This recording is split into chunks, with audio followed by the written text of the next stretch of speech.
विष्णु जी के वाहक गरुड़ और नागों की उत्पत्ति के विषय में एक विशेष पौराणिक कथा है जिसका वर्णन महाभारत के आदि पर्व में मिलता है। महर्षि कश्यप की वैसे तो 13 पत्नियां थी, किंतु अपनी 2 पत्नियों से विनिता और कद्रु से उन्हें विशेष लगाव था। वह दोनों ही ऋषि की बहुत सेवा करती थी। एक दिन ऋषि ने उन दोनों से कहा, तुम दोनों मुझे सभी से ज़्यादा प्रिय हो, इसलिए आज तुम मुझसे जो मांगना चाहो मांग सकती हो। कद्रु ने तुरंत बोला कि वह 1000 शक्तिशाली पुत्रों की मां बनना चाहती है। विनिता ने भी मां बनने की इच्छा जताई, किंतु उसने कहा कि उसे केवल 2 पुत्र चाहिए जो इतने शक्तिशाली हों कि कद्रु के 1000 पुत्रों पर भारी पड़े। महर्षि ने उन्हें बताया कि वह एक यज्ञ करने जा रहे हैं जिसमें उनकी इच्छा पूर्ण हो जाएगी। महर्षि ने एक यज्ञ का आयोजन किया और उसके बाद तप करने चले गए। इसके कुछ समय पश्चात कद्रु ने 1000 अंडे दिए और विनिता ने 2, और कुछ समय बाद कद्रु के अंडों में से अत्यंत शक्तिशाली और खूबसूरत नाग निकले। कद्रु ने विनिता को बुलाया और कहा, देखो कितने सुंदर बच्चे हैं। विनिता भी उन्हें देखकर अत्यंत प्रसन्न हुई और कद्रु को बधाई दी। कद्रु की संतानों को देखकर विनिता अपने दोनों पुत्रों को देखने के लिए अधीर हो गई। विनिता अपने दोनों अंडों के पास गई और एक अंडा फोड़ दिया, लेकिन अंडे के अंदर एक बच्चे का आधा विकसित शरीर देखकर वह भयभीत हो गई और दुख में पश्चाताप करने लगी। बालक पूर्णतः विकसित नहीं हो पाया था और वह अपने अविकसित शरीर को देखकर क्रोध और दुख से भर गया। उसने अपनी माँ से क्रोध में बोला, अपनी अधीरता से आपने बहुत बड़ा पाप किया है। मैं आपको श्राप देता हूँ कि आपको इस अपराध के लिए अपनी बहन कद्रु की ही दासी बनना पड़ेगा। विनिता बोली, पुत्र भूल तो मुझसे हो गई है, किंतु मुझे इसका दुख है। इस श्राप से मुक्ति का कोई उपाय बताओ। पुत्र अपनी माता पर उस बालक को दया आ गई और वह उससे बोला कि दूसरे अंडे को मत फोड़ना, वह अपने समय पर परिपक्व होकर खुद ही फूट जाएगा। उसमें से जो शक्तिशाली पुत्र निकलेगा वही आपको दशा से मुक्त कराएगा। यह कहकर वह उड़ गया और एक पर्वत पर जाकर तप करने लगा। इस बालक का नाम अरुण था। अपने तप से वह शक्तिशाली हुआ और सूर्य के रथ का सारथी बन गया। विनिता दूसरे अंडे को पकने का इंतजार करने लगी और समय आने पर अंडा फूटा और उसमें से एक महान तेजस्वी बालक उत्पन्न हुआ जिसका नाम गरुड़ रखा गया। जैसे कि वरदान था कि गरुड़ अत्यंत शक्तिशाली था, वह सभी नागों पर भारी था, जिसके परिणाम फलस्वरूप विनिता और कद्रु के संबंध भी खराब हो जा रहे थे। एक दिन विनिता और कद्रु भ्रमण पर निकले। कद्रु को दूर सागर के तट पर एक अश्व दिखाई दिया। वह उज्जवल रंग का चमक रहा था। कद्रु ने विनिता का ध्यान भी उस पर आकर्षित किया और कहा कि कितना सुंदर अश्व है, पूर्ण श्वेत, किंतु उसकी काली पूंछ उसकी शोभा बिगाड़ रही है। विनिता ने देखा और कहा कि नहीं कद्रु, ध्यान से देखो, उसकी पूंछ तो श्वेत है।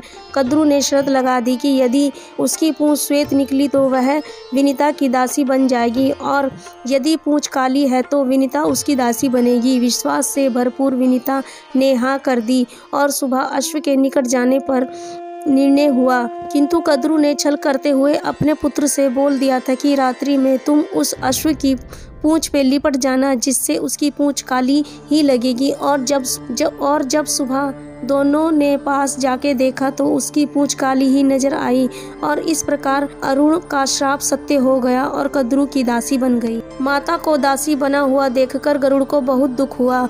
उसने अपनी माता से पूछा, क्या कोई उपाय है जिसमें आपको इस दास से मुक्त करा सकता हूँ? विनिता ने कहा, यदि कद्रु मुझे स्वयं अपने वचनों से मुक्त कर दे तो ही मैं इस बंधन से मुक्त हो सकती हूँ। गरुड़ अपनी माता की मुक्ति हेतु कद्रु के पास गया और उससे पूछा कि क्या कोई ऐसा उपाय है जिससे आप प्रसन्न होकर मेरी माँ को मुक्ति दे दे। कद्रु बोली, अवश्य, यदि तुम मेरे पुत्रों के लिए अमृत ले आओ तो मैं तुम्हारे माँ को मुक्त कर दूंगी।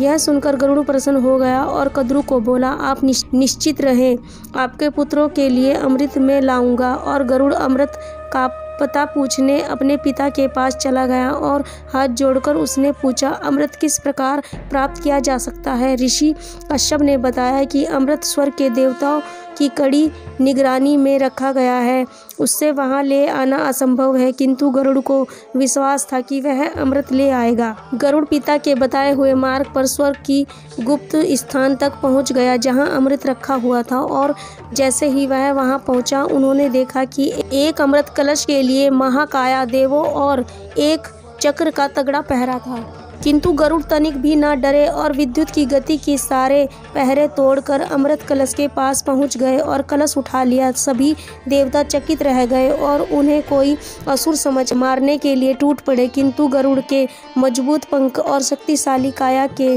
बिना किसी अस्त्र शस्त्र के उन पर सब पर भारी पड़ रहे थे। उन्होंने सभी को घायल कर दिया और कलश को लेकर पृथ्वी की ओर उड़ चले। सभी पहरेदार देव दौड़ दौड़कर इंद्र के पास गए और सूचना दी कि कोई शक्तिशाली असुर अमृत चुराकर भाग गया है। इंद्र ने जब यह सुना तो वह क्रोध से भरकर उसे मारने के लिए अपने ऐरावत हाथी पर निकले। उन्हें गरुड़ तीव्र वेग से जाते हुए दिखाई गए और उन्हें पर अपना वज्र चला दिया। शक्तिशाली वज्र जिसके प्रहार से पहाड़ भी चकनाचूर हो जाता है, गरुड़ के विशाल पंख से टकराकर वापस इंद्र के पास आ गया। वह गरुड़ का एक पर भी गिरा नहीं सका। इंद्र समझ गए कि वह कोई साधारण पक्षी नहीं है बल्कि कोई दिव्य पक्षी है। जी, उन्होंने उससे मित्रता करने में ही समझदारी समझी और वह उसके पास मित्रता का प्रस्ताव लेकर चले गए, जिससे गरुड़ से सहर्ष स्वीकार किया। इंद्र ने कहा, तुम यह अमृत पीकर कलश स्वर्ग में सुरक्षित रख दो, किंतु गरुड़ ने कहा कि वह इसे अपने लिए नहीं अपनी माता के लिए ले गए हैं। फिर गरुड़ ने इंद्र को सारी बात बताई। तब इंद्र गरुड़ से प्रसन्न हो गए। इंद्र ने कहा, तुम अवश्य अपनी माता को मुक्त करवाओगे, किंतु नागों को यह अमृत उपयोग न करने दो, क्योंकि इससे वह दुष्ट अमर हो जाएंगे और सृष्टि को कोहराम मचा देंगे। गरुड़ ने पूछा कि उसे क्या करना चाहिए। इंद्र ने उसे बताया कि वह कलश को कद्रु को दे और कहे कि अमृत को ब्रह्म स्नान के बाद ही पीना, नहीं तो वह अमर नहीं करेगा। गरुड़ ने ऐसा ही किया और अमृत को पाकर कद्रु से विनुता को मुक्त करा दिया। फिर कद्रु उस कलश को रखकर सोने चली गई और मौका पाकर इंद्र ने वह कलश वहां से उठा लिया। इस प्रकार नागों को अमृत नहीं मिल पाया और गरुड़ को उसकी मातृ भक्ति अमृत का मोह न होने के कारण भगवान विष्णु की सेवा में ले लिया और तभी से वह भगवान विष्णु के वाहक हैं। तो दोस्तों, आप लोगों को यह अद्भुत और रोचक कथा कैसी लगी प्लीज़ कमेंट करके ज़रूर बताएं और प्लीज़ आप लोग अगर हमारे चैनल पर न्यू है तो हमारे चैनल को लाइक करें, शेयर करें, कमेंट करें, सब्सक्राइब करें और हमें सपोर्ट करते रहें। सभी का दिल से धन्यवाद। महादेव आप सभी के कष्ट दूर करें। हर हर महादेव। Thank you.